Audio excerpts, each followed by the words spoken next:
soy director de la emisora comunitaria Víctimas. Respondiendo a la primera pregunta, por eso nace la emisora comunitaria Víctimas. Desde la ley 1448, las víctimas de conflicto armado, desafortunadamente, siempre sufrimos de desinformación, siempre. Y durante estos 14 años la seguimos viviendo. Por eso, como medio comunitario, los datos para nosotros han sido fundamentales. ¿Por qué? Hay una responsabilidad administrativa que tienen las entidades para con las víctimas en los procesos de justicia transicional. Y esto ha llevado que no tenemos un seguimiento no solamente al presupuesto, sino también a las iniciativas que tienen las organizaciones de víctimas como las entidades del Estado. Y nos damos cuenta que realmente hay una brecha inmensa en estos temas.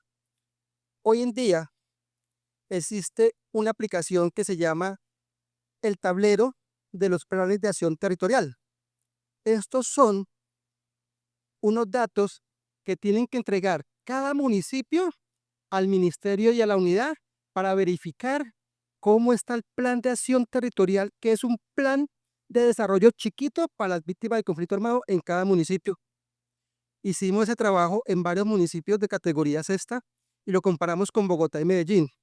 Y realmente entregan información más veraz y oportuna los municipios de categoría 6. Es triste la realidad, pero es así. Hoy en día le estamos haciendo un seguimiento al plan de acción distrital de Bogotá para verificar cuáles son las medidas de rehabilitación que tienen las víctimas de conflicto armado en Bogotá desde los planes de acción. Y nos encontramos que la información, que esto es un reto que tenemos no solamente como medio comunitario, sino como organización de víctimas, a que la información sea compartida para todas las víctimas de Bogotá. ¿Por qué? Porque si yo conozco cuál es la ruta de atención que tiene el distrito para con las víctimas, podemos acceder a los planes y programas que tienen para las víctimas de Bogotá, y no solamente Bogotá, sino para el territorio. Tercero, ¿yo qué espero de este evento? Realmente buscar equipos de co-creación para fortalecernos, porque sé que aquí hay otras organizaciones que trabajan con otros datos que para nosotros es importante, porque a nosotros nos falta fortalecernos no solamente en el tema psicosocial, porque realmente tenemos un déficit en el tema de salud que para las víctimas no está, y sé que hay organizaciones que trabajan en esa línea, también en el tema de fortalecimiento del territorio, cómo se está trabajando desde lo territorial a lo regional. Entonces, esta creación de redes es importante para fortalecernos. Desde hace 10 años que venimos manejando los datos, nos hemos dado cuenta de algo. Los datos siempre van a generar una expectativa, y para nosotros la expectativa tiene que ser veraz, y a través de eso poder tomar decisiones al respecto. Hoy en día, las víctimas estamos con dos dilemas. Se está creando el COMPES a nivel nacional de soluciones duraderas. No, pero es que de soluciones duraderas para la población víctima de desplazamiento. ¿Sí es? El anterior era otro tema diferente. Pero este COMPES que se está elaborando, desafortunadamente, no está llenando las expectativas de superación y las necesidades que tienen las víctimas de desplazamiento. Aquí ya hay una brecha.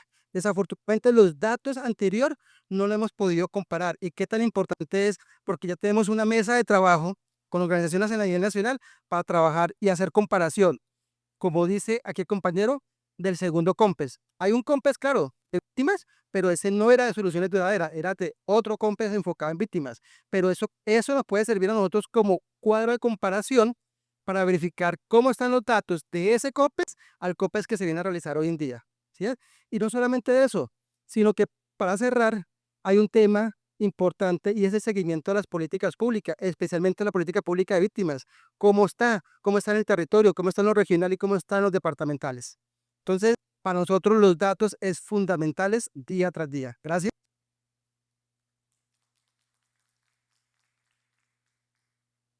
Muchísimas gracias, Robinson. Y también un momento, ya su merced está súper lista. Beldis Hernández, representante de la organización Colombia Diversa. Adelante. Gracias, buenas tardes. Como me presenté hace un ratico, pues yo soy Beldis Hernández. Les quería compartir un poco la experiencia de Colombia Diversa en cuanto a la generación de datos. Nosotros llevamos cerca de 20 años produciendo anualmente un informe que busca monitorear las violencias contra las personas LGBT, especialmente tres tipos de violencia: homicidios, violencia policial y amenazas. Ese informe ha sido el informe más sistemático que hemos llevado, que implica no solamente la revisión de datos de las instituciones públicas a través de derechos de petición y además de los datos abiertos que están, pero también a través del monitoreo de prensa, las consultas que recibimos directamente y redes sociales. Para nosotros es muy importante esta invitación que se hace y sobre todo generar acciones de articulación que logren hacer mm, confluir tanto los datos que generamos las organizaciones de sociedad civil como la institucionalidad, porque lo que hemos encontrado a través de estos años de monitoreo de estas violencias es que no conversan esos datos. Generalmente la información que nosotros recogemos es ajena o no es conocida por la institucionalidad, y la información que recoge la institucionalidad, particularmente frente a orientación sexual e identidad de género, a veces no corresponden a la realidad de las personas, sino que son interpretadas, concluidas por los funcionarios, o no saben cómo preguntarle a las personas o cómo ir registrarla. Tenemos que reconocer que Colombia como Estado ha hecho un esfuerzo en incluir en algunas de sus sistemas de información estas categorías, pero pues su vigenciamiento realmente es precario. ¿M? Entonces sí creemos que es muy importante. Celebramos esta iniciativa del DANE, que finalmente nos permite articular, esperamos además generar cohesión y sobre todo una articulación en el trabajo, porque creo que finalmente todas y todos queremos propender por una mejora de nuestras realidades sociales. Y en esas realidades sociales no podemos dejar de lado poblaciones tradicionalmente vulnerables como son las lesbianas, gays, bisexuales, trans e intersex. Entonces, expectativas finalmente, pues especialmente la articulación y sobre todo entender que este análisis de datos, los datos no existen solo por el solo hecho de tener números y cifras, sino justamente sumar las experiencias y el análisis que tenemos las organizaciones de sociedad civil, en particular pues la nuestra en los temas de LGBT. Muchísimas gracias, Beldis Hernández, representante de la organización Colombia Diversa. Me informan que el señor Germán Alberto Triana no ha llegado. Efectivamente. Entonces, quisiera llamar y convocar a Liliana Patricia Ortiz, representante de la Auditoría General de la República. Y se alista,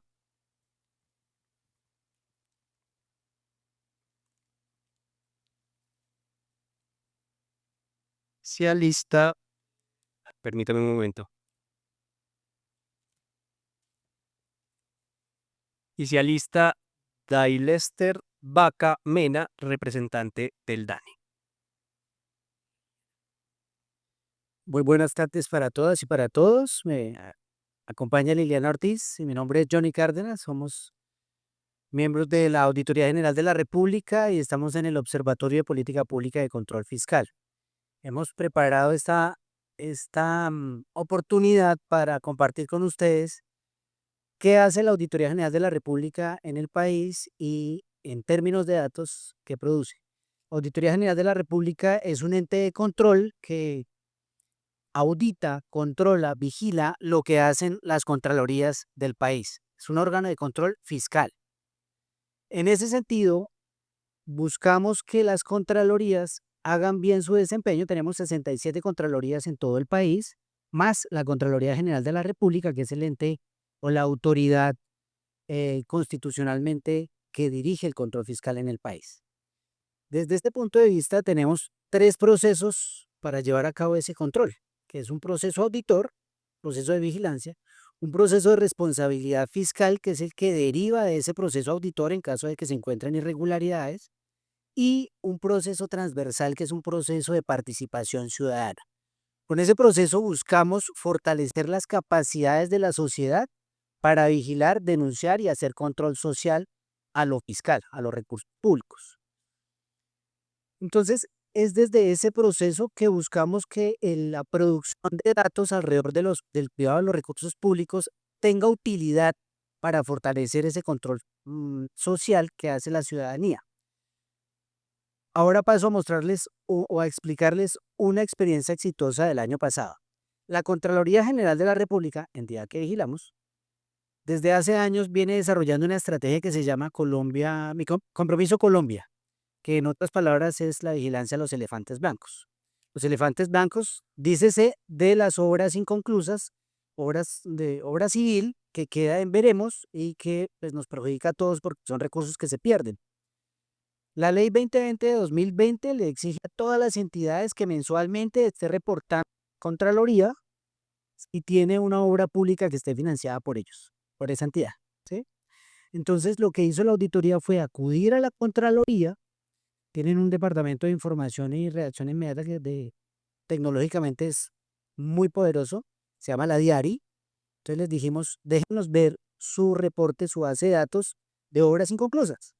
Cogimos ese base de datos y lo que hicimos fue agregarle valor en el sentido de territorializar esa información, mostrarla de una manera más dinámica, es decir, pasar de un simple Excel a un boletín dinámico hecho con tecnología con Power BI, con Tableau, hacerlo más bonito, ¿sí? Más agradable a la vista que una simple base de datos cruda. Entonces, lo que le estamos haciendo con esto es, bueno, nuestro primer cliente, por decirlo de alguna manera, es ese contralor, esa contralora territorial, a la que le estamos diciendo, oye, tu obligación es vigilar estos recursos que están en tu territorio y seguramente tienes acceso a esa información, pero aquí te la estamos subrayando. Verifica que ya la estés vigilando y si no la estás vigilando, inclúyela. Le estamos diciendo volumen de presupuesto, porcentaje de avance de esa obra, de qué sector es esa obra, educación, salud.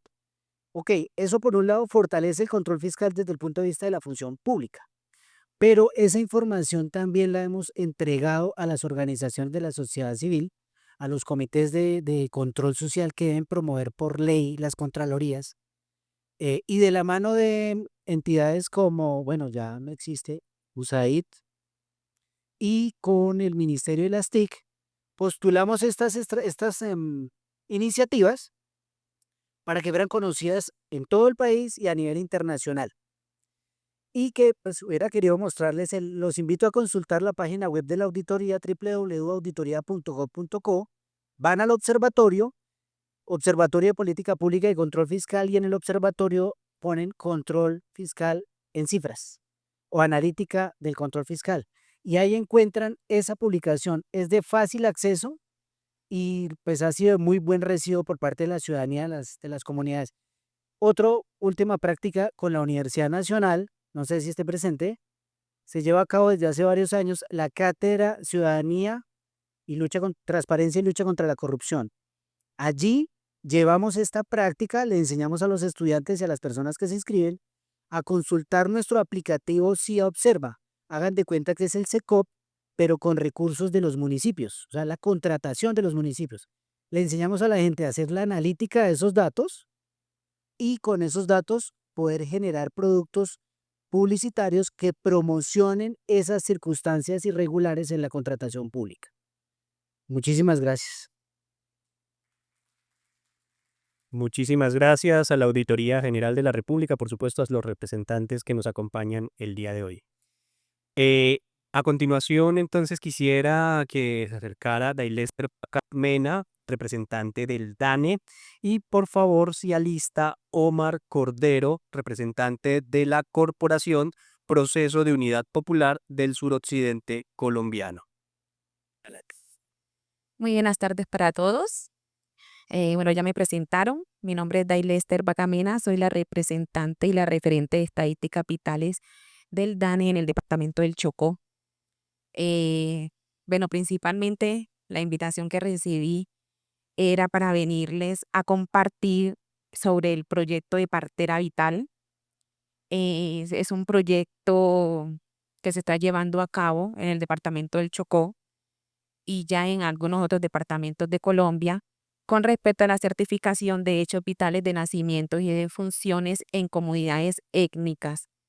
El departamento del Chocó, por ser un departamento tan disperso, teníamos problemas de subregistro de información en los hechos vitales en nuestro departamento, especialmente en esas comunidades que están dispersas de escarco urbano y de la capital del departamento, y aún así muy dispersas de las cabeceras municipales de su mismo municipio, porque el Chocó es tan disperso que un corregimiento para llegar, de un corregimiento para llegar a la cabecera municipal del mismo municipio se echan 3 días de viaje, a veces 4, y eso dependiendo de cómo esté el transporte, si es fluvial, si es carreteable, y si es fluvial dependiendo del clima, dependiendo de cómo esté el flujo del río en el momento del desplazamiento. Partera Vital es un proyecto liderado entre el DANE y UNFPA, eh, y lo estamos llevando a cabo por medio de la asociación Asorredipar Chocó. Es una asociación de parteras y parteros en las cuales están inscritas muchos parteros y parteras del departamento. Se les han hecho capacitaciones, se les ha hecho fortalecimiento, se han ido empoderando la figura de los parteros y parteras del departamento, y aún así haciendo esa interdisciplinariedad y esa articulación con el sector salud. Hemos logrado que ya sean más visualizadas en el departamento, están empoderadas ya de su papel. El registro y la certificación de esos hechos vitales lo estamos haciendo no por el sistema de captura del Ministerio de Protección Social, si los conoce en RUAF-ND, sino que se está haciendo a nivel físico en papelería por un formato diseñado para ellos, para esas comunidades donde tenemos personas analfabetas, donde tenemos personas que no han tenido esa escolaridad que tenemos algunas personas. Em, el formato tiene variables que están adecuadas a fraseos que ellos puedan entender. Pide datos que son fácil de que ellos puedan informar para que puedan servir para la estadística de nuestro departamento, y se hace por medio de WhatsApp captura de pantalla en fotos y envían la foto capturada en su momento cuando la partera recibe su bebé, llena el formato, manda por medio de captura de pantalla a un WhatsApp, y así le llega a mí, y yo soy la encargada de verificar la calidad de la información, de cargarla en el sistema de ODK, que es una aplicación que manejo en el celular, y de llega directamente al DANE donde realizan la base de datos para la publicación. Por el dispersamiento, mi departamento también tiene muchos problemas de conectividad y estamos un poquito atrasados en lo que es la la telecomunicación. Entonces, a veces también se hace dispendioso eh, intercambiar comunicación con esos departamentos, esos municipios que están alejados, pero el proyecto en gran parte ha tenido mucha visibilidad a nivel nacional y gracias a Dios va en camino, y la operatividad de ese proyecto vaya en la fase 3 y esperamos seguir avanzando en ese sentido. Muchísimas gracias. Muchísimas gracias, Dailester Backup, representante del DANE, por esta explicación. A continuación, va a intervenir Omar Cortero, representante de la Corporación Proceso de Unidad Popular del Suroccidente Colombiano, y agradecemos que se aliste Anselmo Yalanda, representante de las autoridades indígenas del Suroccidente AISO.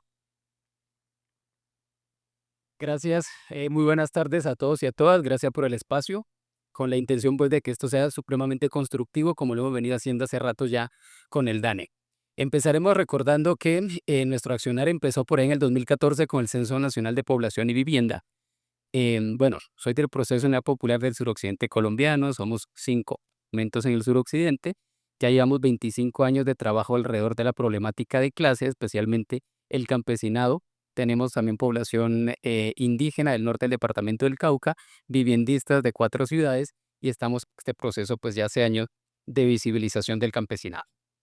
En la temática pues que nos corresponde, diríamos que a partir de 2014, cuando se hace el Censo Nacional Agropecuario, pedimos la inclusión de la categoría del campesinado como parte del autorreconocimiento. Esto nos fue negado en ese tiempo por el Consejo de Estado, no sin dar mayores explicaciones de profundidad, sino diciendo que no éramos un grupo étnico y por eso no se podía tener la visibilidad. De allí al 2018, pues presentamos nuevamente una tutela bajo una campaña nacional del campesinado que se llamaba Para que el campesinado cuente, tiene que ser contado, y contó no solamente con el proceso de unidad popular, sino con 14 plataformas más de nivel nacional del campesinado, y se dio lugar a la tutela y a la sentencia 2028, que entre otras cosas, pues le dice al DANE que tiene que realizar la caracterización del campesinado colombiano. De allí arrancamos, pues, que no se podía en el 2018 incluir otra vez la categoría en el censo por temas de detrimento patrimonial, y empiezan a realizarse las encuestas, la variable campesina en las encuestas de vida, de cultura política, etcétera. Y el año pasado se presentó ya un primer informe grande, grueso, de la caracterización del campesinado. Esto para decir que en nuestro accionar hoy tenemos el gran reto primero, hacer realidad el artículo 64 de la Constitución, que fue modificado por el Acto Legislativo 01-2023, que reconoce al campesinado en sus 5 dimensiones: política, organizativa, territorial, la dimensión organizativa y también la ambiental. Eso nos pues aterrizarlo ya a nivel de Estado, a nivel de política, pero sobre todo a nivel de una reingeniería institucional del Estado. Hoy estamos pues pendiente, esto se haga realidad a nivel nacional con la Comisión Mixta Campesina, que ya pues se posicionó este año y está haciendo las sesiones permanentes, como lo indica el decreto que le cobija. Para nosotros es importante mirar 2 cositas. Primero, que con estos datos del DANE, por fin hay una caracterización del campesinado, y es importante, porque lo primero que nos dimos cuenta es que el Estado colombiano lleva 200 años haciendo política para el campesino, pero no sabe quiénes son. Solamente hasta ahora se sabe quiénes somos, dónde estamos, cuántos somos, cuáles son las necesidades, pero sobre todo en este punto de las necesidades viene el tema de la participación, y es ahí donde una lectura conjunta de esos datos, de esos datos del campesinado con las organizaciones de las plataformas nos va a permitir saber de qué se está hablando. Un ejemplo: Censo Nacional 2014, el censo agropecuario, decía que el 59% de los campesinos utilizan agrotóxico. Luego la conclusión para la fecha del DANE es que la dimensión ambiental del campesinado era casi que una irrealidad por el uso de este 57%. Sin embargo, en una relectura lo que encontramos es que se trata de una parte de los cultivos productivos. Pues si nos vamos simplemente a lo orgánico, pues difícilmente podemos hacer la producción nacional, tanto de alimento como de café especialmente. Entonces, esa relectura nos permite a nosotros ahorita estar abocado a, primero, la formulación de la política pública campesina nacional. Ya estamos pues con el gobierno nacional mirando ese tema, y a nivel departamento también. En el departamento del Cauca ya vamos a empezar a trabajar la política pública campesina en Cauca y en 7 municipios del departamento del Cauca y 2 del Valle.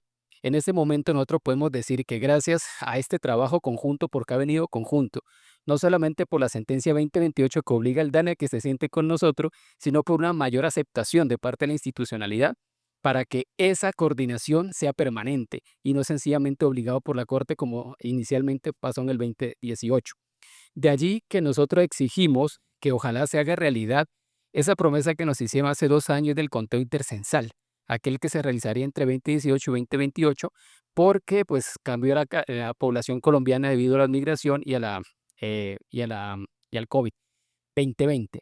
En este conteo intercensal nosotros tenemos que aparecer ya como una categoría del campesinado, dando este autorreconocimiento y prepararnos ahora sí para el 2028, que debe estar incluida la categoría campesino.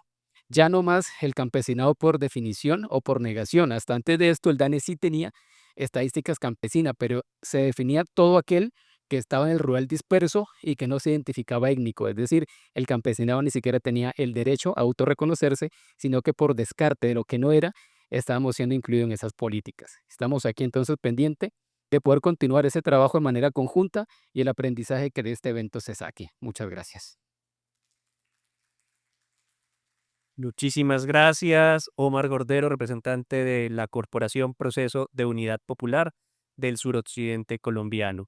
A continuación va a intervenir Anselmo Yalanda, representante de las autoridades indígenas del suroccidente AISO.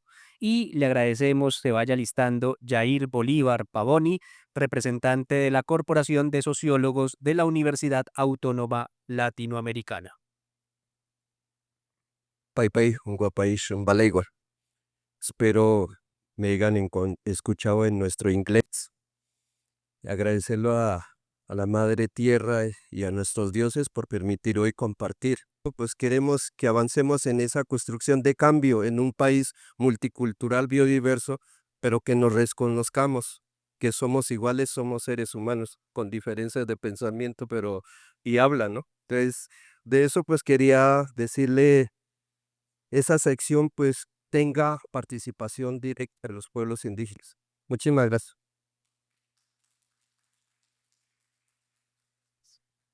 Muchísimas gracias, Anselmo Yalanda, representante de las autoridades indígenas del suroccidente AISU. A continuación va a hablar Jair Bolívar, del representante de la Corporación de Sociólogos de la Universidad Autónoma Latinoamericana, y agradecemos que se aliste Beatriz Ramírez, representante de la Fundación Unidas, Mujeres Construyendo Tejido Social. Buenas tardes a todos y todas. Un gusto estar en este escenario. Muchas gracias de compartir lo que en el momento vamos a presentar y lo que vamos a seguir construyendo colectivamente en estos 2 días. Sobre cuál es nuestra experiencia. Nosotros somos de la ciudad de Medellín. Me acompaña Diana Patricia Velázquez Carmona, socióloga también asociada de la corporación, y resulta que pues la ciudad de Medellín en realidad tiene bastantes sistemas de información importantes, el distrito y otros, y digamos también hay fuentes de un sector privado como Medellín. Como vamos, el municipio de Medellín desde la Secretaría de Participación tiene, digamos, todo un componente y unas herramientas muy fuertes, especialmente con lo que tiene que ver con el índice de participación ciudadana, y tenemos una política pública de fortalecimiento a las organizaciones sociales, que es el Acuerdo 052 de 2015, que lo que busca es fortalecer las organizaciones para su sostenibilidad, para su sostenimiento, pero sobre todo para que sean actores de la gestión de políticas públicas en el distrito. Sin embargo, pues ya ustedes van escuchando que es una información bastante cerrada y que está en unos ámbitos de poder donde la sociedad sí difícilmente puede dar la información, pero muy poco para poder decidir, ¿cierto? Entonces nosotros, como Corporación de Sociólogos, hacemos parte de una red de integración que se generó a partir del proceso de planeación y presupuesto participativo en la ciudad en el año 2008. Se llama Red de Integración para el Desarrollo Local de la Comuna 10, que es la Candelaria. La Candelaria es el centro de Medellín. Ahí está el centro histórico, pero también una convulsión, pues aquí como parecido, de servicios, y donde pasa casi 1.800.000 personas diarias por los servicios que prestan. En esa red de integración, en este momento somos 34 organizaciones las que la constituimos. Allí hay alrededor de 31 organizaciones sociales, entre formales cesales y entre informales, pero que tienen un ejercicio de relacionamiento y tienen un código interno por el cual también, digamos, operan. Y tenemos 4 juntas de acción nacional.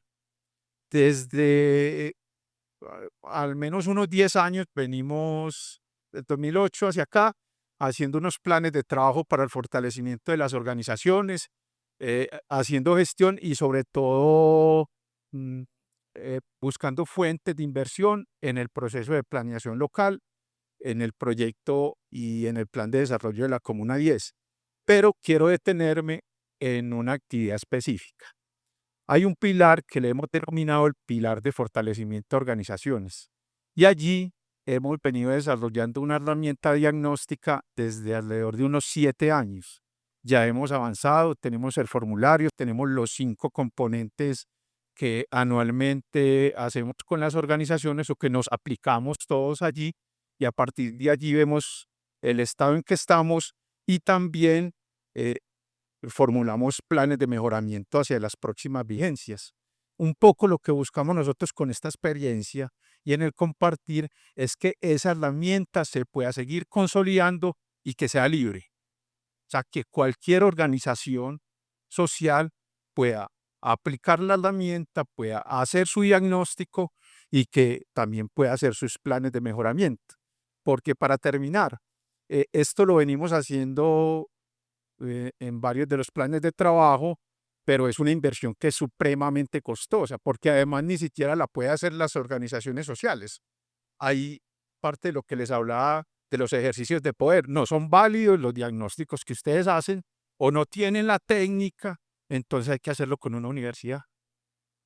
Costosísimos, que queremos también a partir de ahí, que como la herramienta es libre, esos recursos que se quedan libres sirvan para el fortalecimiento de las organizaciones en formación, en capacidades de sus líderes y en implementación de actividades para el desarrollo de sus objetivos misionales. Y terminó con las expectativas del evento, pues es, como lo decía desde el principio, aprender, conocer, sobre todo saber y construir colectivamente y que al final, independiente del gobierno que tengamos ahora, a futuro podamos lograr que la información de los ciudadanos sea importante, significativa y tenga valor para el ejercicio de poder y de política. Muchas gracias.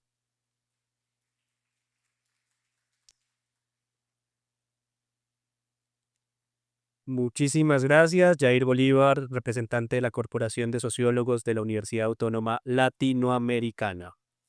Agradecemos la participación. Recordarles que son 5 minutos la intervención, entonces para que tengamos en cuenta los tiempos. A continuación nos acompañará Beatriz Ramírez, representante de la Fundación Unidas, Mujeres Construyendo Tejido Social, y quisiéramos que se alistara también Efrén Romero, representante del Observatorio Colombiano de Ciencia y Tecnología. Bueno, buenas tardes para todos y todas nuevamente. ¿Qué iniciativa hemos generado como fundación? Tenemos la tertulia Ser Mujer Hoy, la cual transmitimos en vivo por YouTube todos los martes a las 5 de la tarde. Es una iniciativa que nos ha parecido interesante por aquello de la equidad, del empoderamiento, llevar temas claves en ese conversatorio con mujeres de diferentes países. Ayer iniciamos nuestra tercera temporada y lo iniciamos con el Día de la Mujer Médica y el Día de las Mujeres y las Niñas en la Ciencia. ¿Alguien sabía que se celebraba el Día de la Mujer Médica? Levante alguien la mano. Ah, sí, interesante. Interesante porque eso hacemos nosotros. Y aquí el compañero se está riendo y que me diga de qué se está riendo de lo que yo dije. No, me parece muy interesante porque finalmente hay un montón de eventos y conmemoraciones que permiten la visibilización y la expansión de cada parte. Me respondió a lo que yo seguía diciendo. Entonces es eso lo que queremos nosotros, visibilizar esos espacios de las mujeres. Y ahí tenemos a las mujeres rurales lo que están haciendo, las mujeres indígenas. En Colombia tenemos invitadas prácticamente de todo el país. Hemos invitado mujeres desde Canadá hasta la Patagonia. Hemos invitado mujeres en África, solamente de Guinea Ecuatorial. Adivinen por qué, porque es el país que habla en español.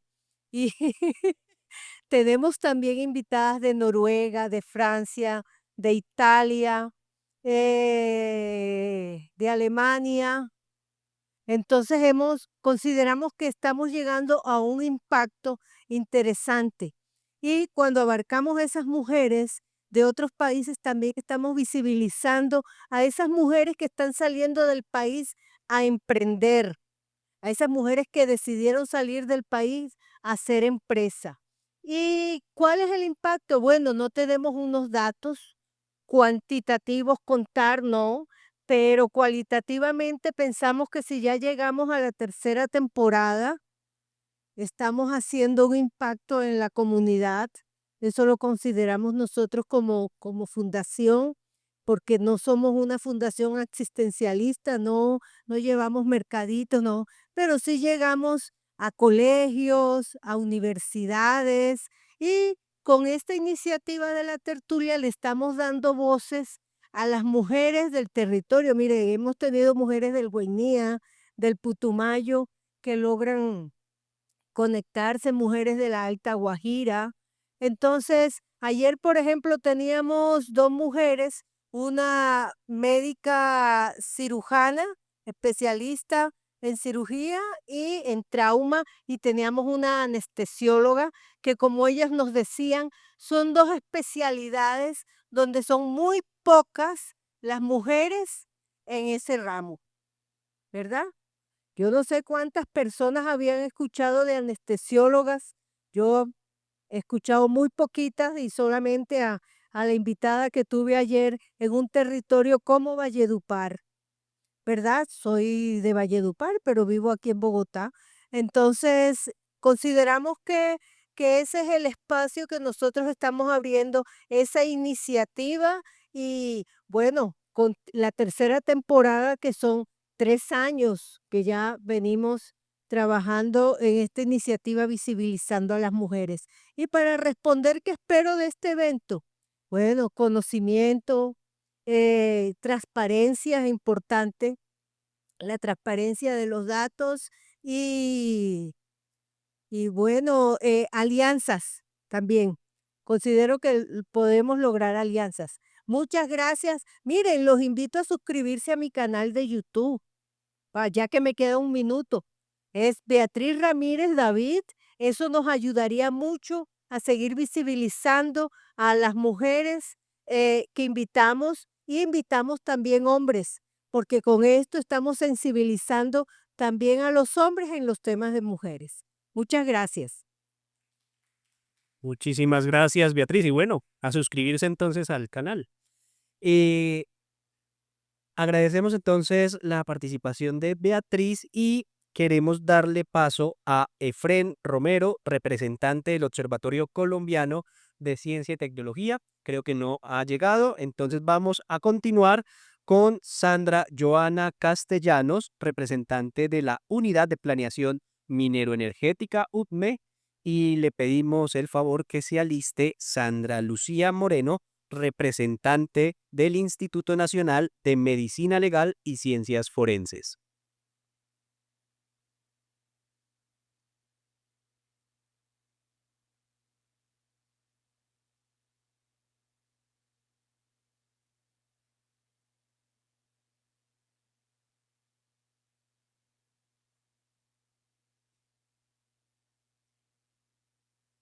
Muy buenas tardes a todos.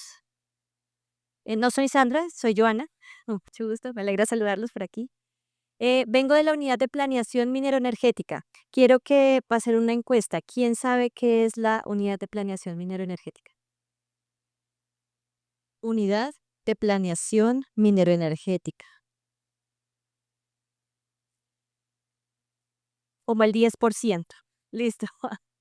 Nosotros nos encargamos de hacer, como su nombre le indica, la planeación de todo lo que tiene que ver con la parte energética de nuestro país y también la parte minera.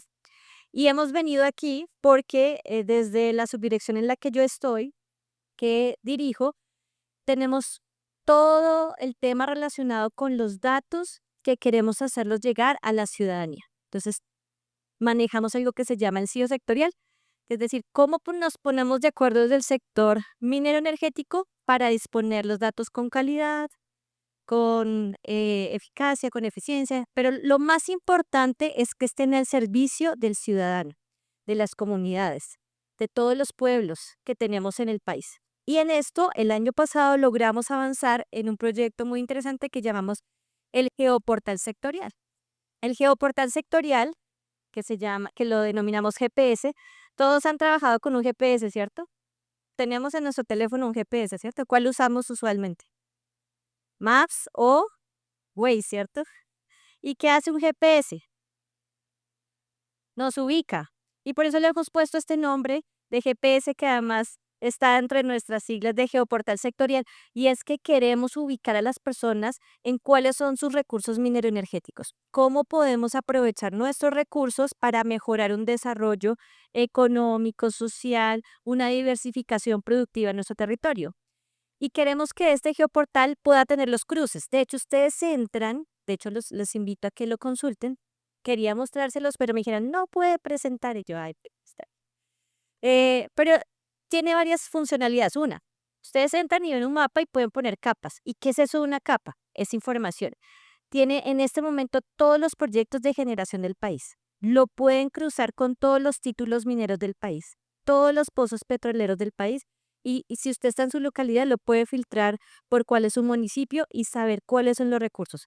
Y tiene 120 capas de información en este momento. 120. Están energéticas, eléctricas, hidrocarburos, minerales y también temas de potencial del subsuelo. Este año les vamos a agregar todas las socioambientales. Además, ¿qué estamos haciendo? Entonces, GPS. Además, ¿qué otra cosa que tenemos aparte del geovisor? Datos abiertos. Pueden descargar la información para que ustedes las puedan utilizar en sus investigaciones, en sus desarrollos locales, en lo que ustedes quieran. Tenemos todas estas fuentes disponibles en muchos formatos. Y además tiene el hub de información, es decir, como un punto de encuentro de todos los geovisores del sector. Oiga, que existe una agencia de minería, que existe una agencia de hidrocarburos, que está el ministerio, toda la información en un solo lugar. Esto se llama Geoportal Sectorial, GPS para ustedes.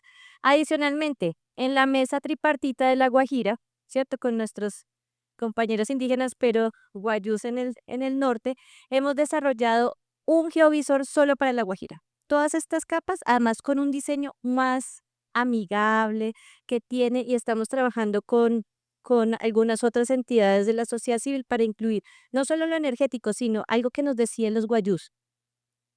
Queremos saber cuáles son y que esté en un sistema de información los cementerios nuestros, y los vamos a tener allí, las fuentes de agua. Entonces, es un complemento que estamos haciendo con diversas instituciones. Lo vamos a lanzar próximamente. La otra semana vamos a irlos a socializar y a tener este feedback. Y en mi último minuto quiero decirles que si bien la UPME ahorita está solo en Bogotá, desde hace año y medio estamos trabajando en una estrategia de UPME al territorio para llevar la planeación al territorio y que la gente nos diga qué necesita y cómo podemos llevar sus lineamientos y sus necesidades a la planeación. Y por eso fuimos a La Guajira, fuimos a toda la parte Caribe, Pacífica, Santander, a diferentes partes del territorio para hacer talleres con la gente, preguntarles cómo quieren su información, qué necesita, cuáles son sus necesidades. Este año seguiremos caminando a eso y esto es lo que les queríamos compartir. Nuevamente una servidora para ustedes, Joana Castellanos, cualquier cosa estoy a su disposición. Que estén bien. Joana, muchísimas gracias. Perdón por lo del Sandra. Entonces, continuamos con nuestras intervenciones. Le agradecemos a Sandra Lucía Moreno, representante, su merced sí es Sandra, ¿cierto? Sí, bueno. Representante del Instituto Nacional de Medicina Legal y Ciencias Forenses, y por favor se va alistando Olga Fanny Goyeneche, representante de la organización Mujeres Decididas en Red. Bueno, buenas tardes para todas y todos. Bueno, no sé si todos conozcan la misión del Instituto Nacional de Medicina Legal. A los que sí lo conozcan les ofrezco disculpas. Voy a contar algo muy sucinto de lo que nosotros hacemos y obviamente resultado de esa acción es que nosotros entregamos información a la comunidad en general. Entonces, el Instituto Nacional de Medicina Legal se encarga de realizar informes periciales en personas vivas y en personas fallecidas en hechos violentos y en accidentalidad. Que es por lo tanto, nosotros nos encargamos de consolidar toda esa información, siempre y cuando hayan tenido un proceso o estén cursando en un proceso penal. O sea, nosotros hacemos valoraciones médico-legales solo en los casos en que tenemos una orden judicial para realizar esas valoraciones médico-legales. Les quiero contar que yo vengo en representación de Azón Familias, un combo de mujeres a nivel nacional que pertenecemos a un colectivo mucho más grande de organizaciones a nivel nacional y con algunos lazos internacionales que se llama Entretejidos Socioambientales. A la primera pregunta que nos hicieron ayer sobre llegado a los datos, queremos contarles que desde las interacciones que tenemos con las diferentes organizaciones, hemos encontrado que siempre se nos llama a participar, que a pesar que Olguita no está por acá, porque ella hablaba ayer de quienes estamos haciendo democracia directa, quienes estamos en una participación activa. Y dentro de lo que nos hemos encontrado es que en la implementación, en las formulaciones de los planes de desarrollo, iniciando nos llaman siempre a encuentros ciudadanos y nos han invitado a formular los planes con participación ciudadana. Gran mentira de la democracia colombiana. ¿Por qué lo decimos de esa manera? Y es porque en esas bases de datos que nos llegan en esos momentos, nos dicen en últimas qué es lo que tenemos que hacer y para dónde tenemos que direccionar el presupuesto y el ejercicio de política pública, que nunca coincide con los planes de desarrollo y los planes de ordenamiento territorial. Son palabrejas que no se entrelazan en el desarrollo de cada territorio, porque no hay enfoque territorial. Y entonces ahí es cuando empezamos a preguntarnos para qué el dato y cuál es el papel de cada uno y cada una en el momento en que estamos interactuando en ese escenario. Las políticas públicas terminan siendo un adendo a lo que quiere cada uno de los gobernantes en su momento. Y los planes de ordenamiento territorial simple y llanamente son un gran paraguas con un pocotón de datos que en últimas nunca resultan ser lo que se ha diseñado, en lo que hemos perdido y que últimamente lo hemos puesto sobre la palestra comunicativa, y es cuál es el sentido de ciudad, cuál es el sentido del territorio, qué territorio queremos construir y dejar a nuestros hijos, porque el goce de derechos está en ese territorio que construimos. Y que cuando vamos y hablamos con las entidades, pareciera que fueran de otra esfera nuestros compañeros y compañeras, ciudadanos todos ellos de Colombia, pero que hablan otro lenguaje y que con la sociedad civil arman una distancia, porque el dato que se valida es el institucional, acabo de oírlo, oficial. Nosotros construimos datos, recogemos datos permanentemente que son espurios para la planeación territorial. Por lo regular, siempre se toman como la anécdota, como la actividad de divertimento. ¡Ay, tan chévere ustedes, qué bonita experiencia! Pero vayan y recojan el dato. No está recogido el dato para ese ejercicio de política pública y de planes de desarrollo. Y ahí entonces empezamos a pensarnos en ese ejercicio desde este colectivo y entonces empezamos a decir, venga, eso que se llama gestión de conocimiento, que es una palabra por allá muy lejana, pero que sabemos que tenemos sabedoras y sabedores en la construcción del dato, de contar la memoria, porque es que el dato también es memoria, como lo decía un señor ayer, que es que esos archivos tan viejitos toca como desecharlos porque ya eso no sirve, es que la memoria nuestra también está en el dato que se recogió, así fuera en papel.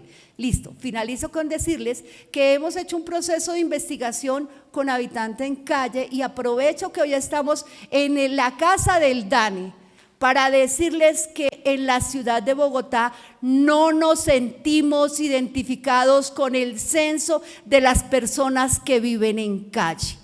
En el 2017 eran 9,000 y piquito.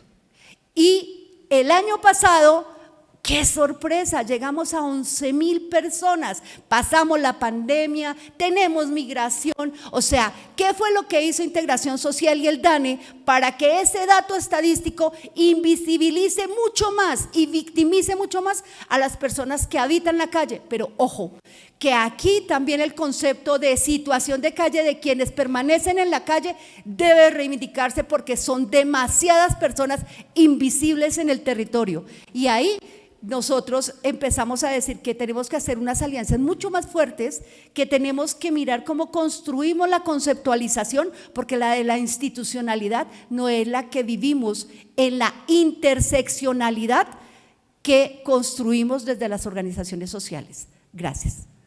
Gracias, muy buenos días para todos, para todas. Bueno, desde el INSOR, que es el Instituto Nacional para Sordos, venimos haciendo un ejercicio y pues les vamos a contar lo que comprendimos con la pregunta de la invitación cuando nos llegó a través del enlace de inscripción. Nosotros venimos trabajando básicamente con datos que hacemos 3 cosas con relación a los datos. Una es datos que no producimos nosotros, pero los retomamos y los procesamos hasta llegar a lo que nos interesa a nosotros por la naturaleza de nuestra entidad, que es poder decir, entonces, de todo ese mar de gente, ¿dónde están los sordos? ¿Cuántos son? ¿Dónde están? ¿Qué edades tienen? Etc. Para eso básicamente nos alimentamos de 3 fuentes, que como les decía, no las producimos nosotros, nos alimentamos de la encuesta de calidad de vida, eso es de ustedes, nos alimentamos del registro de caracterización y localización de población con discapacidad, eso es Ministerio de Salud, y nos alimentamos del CIMAT, que es datos de matrícula activa de estudiantes a nivel nacional, independientemente de si están en instituciones públicas o privadas. Ahí tenemos unas barreras importantísimas y es que por lo general para el caso de las poblaciones que tienen discapacidad, el dato llega hasta decir, ¿tiene discapacidad sí o no? Y los datos llegan hasta ahí, discapacidad. Pero una cosa es que yo esté pensando en hacer un programa, una política, una apuesta, un proyecto, una investigación del nivel que sea para un grupo grandotote que se llama población con discapacidad, y otra cosa es que yo esté pensando mi programa, mi proyecto, mi política está pensada para población ciega, para población sorda, para población autista. Eso ya hace que la cosa sea bien distinta, pero hay una barrera grandísima y es que por lo general llega hasta discapacidad. Entonces, esa es una de las primeras cosas que hacemos. Lo otro que estamos haciendo es apagar el micrófono, no, ya. Lo otro que estamos haciendo es coger toda esta información que ustedes entregan, que ustedes procesan y ponerla a disposición del público que consulta permanentemente. Por lo general no es público experto, no es gente que sepa de lectura de datos, de cruce de variables, de manejo de programas específicos para analizar. Entonces cuando nos dicen necesito un dato y pues tú les pasas una base, por lo general anonimizada, pues porque la ley lo pide, es como si no les pasaras nada, porque ante tanta información, ante tantos números, muchas personas aún tienen dificultad para manejar algo tan sencillo como un Excel y hacer una tablita dinámica. En ese orden de ideas, entonces estamos poniendo a disposición de comunidad todos esos datos. Hacemos nosotros unos tableros de visualización de datos y les permitimos de una manera muy intuitiva a todo el que tenga el enlace, es un enlace que está dispuesto en nuestra página, les permitimos jugar con esas 3 bases de datos que les comentaba inicialmente, de manera que puedan saber en mi departamento, en mi municipio, cuántos sordos hay, y vamos desde nivel país hasta nivel institución educativa. Entonces, en últimas, una persona interesada pudiera solamente haciendo clic en lo que le interesa, llegar a saber cuántos sordos, en qué colegio, de qué municipio, en qué cursos están, y poder conocer algunas cositas de esos sordos, como qué edades tienen, si están en nuestra edad o si no están, en fin. Hasta ahí, esa es como la segunda acción gruesa que desarrollamos, con lo que es encuesta de calidad de vida y registro de localización. Les permitimos ver filtradito por cada una de esas bases y les permitimos también hacer un comparativo porque la información pues no coincide, además porque por la naturaleza de esa información pues va a ser muy difícil que coincida. Entonces sí hacemos el ejercicio para que el ciudadano pueda hacer esa comparación de una forma muy intuitiva, muy sencilla. Y lo tercero que estamos haciendo es nosotros mismos buscar información y recoger datos, porque hay muchos datos que nos interesan y que nadie los recoge y que se necesitan. Verbigracia, cómo se comunican, es un proceso que estamos haciendo ahorita, cómo se comunican o qué nivel de apropiación de lengua tienen las personas sordas en el país. Esto puede sonar extraño porque uno dice sordo, ahí tiene todos los letreritos, entonces el video es accesible. Dile que prenda una cosa que se llama closed caption, que ahí le sale la información. Noticia para muchos, buena parte de los sordos no leen ni escriben nuestro idioma porque hablan otro idioma o porque no hablan ningún idioma, porque no lo han aprendido, no han tenido las oportunidades, pero eso es de otra charla. Quedan 4 segundos, entonces en ese orden de ideas lo que hacemos es identificar cómo se comunican estas personas recogiendo datos, haciendo un ejercicio muy dispendioso porque es bastante costoso ir a todo el país para identificar todo este proceso y todas estas necesidades. Y otras cosas que aprovecho el micrófono y estos segundos que me estoy comiendo de más del siguiente es información sobre dónde está la población sorda universitaria. Pues yo digo aquí sordos, pero pudiéramos hablar de cualquier población universitaria, porque los datos que se tienen no son datos precisos, no son datos confiables. Hay un sistema que se llama SNIES, pero ahí no aparecen todos, en fin. Entonces también estamos haciendo un ejercicio de caracterización desde allí. Con esto lo dejo. Muchísimas gracias, Inés Esther Díaz, representante del Instituto Nacional para Sordos. A continuación, le damos la palabra a Lina María González, representante. Por la invitación al DANE. Nosotros desde la Fundación Saldarriaga Concha tenemos dos objetivos misionales, es persona mayor y persona con discapacidad, y definitivamente trabajamos todo el tiempo con datos. Y alrededor de eso hacemos y trabajamos con lo que hoy nos ofrece el país. Digamos, yo tengo aquí dos camisetas, debo decirlo. Una camiseta es que soy del Consejo Asesor de Expertos del DANE y la segunda camiseta es de la Fundación. Y alrededor de eso hay una tarea grande que nosotros como Fundación siempre pensamos y es cómo utilizar de la mejor forma lo que hoy tenemos. Y por ello hemos sacado una serie de investigaciones alrededor de personas mayores, justamente de lo que tú estás diciendo, de dónde está la población con discapacidad, de universidades y de otros temas que nos han permitido lograr hacer incidencia en política pública.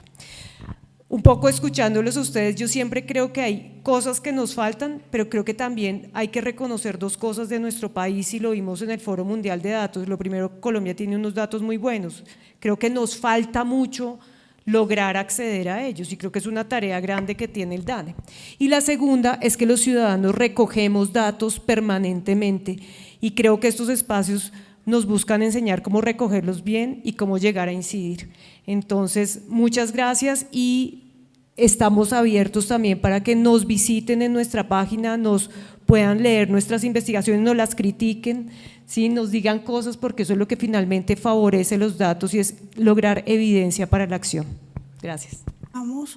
La participación de niñas, niños también, adolescentes y mujeres. Nosotros trabajamos el enfoque de género para el sector y resulta que tenemos una gran problemática en el sector deporte, que los datos y las investigaciones son mínimas. ¿Por qué mínimas? Porque solamente contamos con unos datos oficiales que en una alianza que se hizo en el 2021 con el DANE para empezar a mirar las tendencias de actividad física, cómo va esto hilado con la salud física, mental de niños que están afectándose ahora por la inactividad y la tecnología, pero cuando nosotras como mujeres queremos abordar datos de violencia de género en el deporte, no hay. Solo lo que nosotros como asociación hemos venido, porque nos llegan las denuncias, porque hemos venido aprendiendo a hacer lo que se llama seguimiento, evaluación y produciendo algunos documentos. Y cuando estamos planteando cambios de política pública para el sector que estamos muy mal, es casi que rogando a la dirigencia que miren los datos que por lo menos están en el DANE que tenemos, de que esto de la violencia de género, con enfoque de género, con baja participación, con enfoque de derechos de nuestras niñas y las mujeres y las dificultades, tenemos que ponerle cifras, porque si no tenemos cifras, las tendencias y los propósitos pues no son muy etéreos y nos cuesta mucho trabajo como grupo y como colectivo de mujeres que venimos al sector, aquí hay académicas, deportistas, investigadoras, a afianzar y apalancar esto. Entonces, el ministerio no invierte ni en un tema que está a nivel mundial liderado por UNESCO y el Comité Olímpico Internacional y la FIFA, que se llama Observatorio del Deporte. Y en ese Observatorio del Deporte quisiéramos tener datos para poder trabajar los proyectos que hacemos como mujeres en territorios. Nosotros hemos trabajado en territorios PEDET, usando el deporte como una herramienta de reconstrucción de tejido social. Y para eso tenemos que medir población, tener referentes y poder sugerir qué cambios o qué transformaciones se pueden dar usando el deporte como herramienta pedagógica. Entonces, no las tenemos. Quisiéramos mirar más cercanía con el DANE como organización para poder presionar un poquito, porque les cuento que nos duele como mujeres que hemos tenido 3 ministras mujeres y ninguna ha hecho incidencia en que es necesario invertir en estas investigaciones y tener estos datos. Y nos toca pues hacerles los llamados con toda la altura, con toda la claridad, porque muchas niñas y mujeres están expuestas a las relaciones de poder entre entrenadores, dirigentes, bueno, todo lo que ustedes se pueden imaginar en territorio, no solo en Colombia, hay en todas partes en este movimiento del deporte, pero como no tenemos datos, ¿cómo nos comparamos cuando hablamos con la UNESCO? ¿Qué datos tienes tú de aquí, de allá, del observatorio de ellas? Porque en Colombia no se alimenta el observatorio del deporte. Eso quería compartir. Muchísimas gracias, Auricelet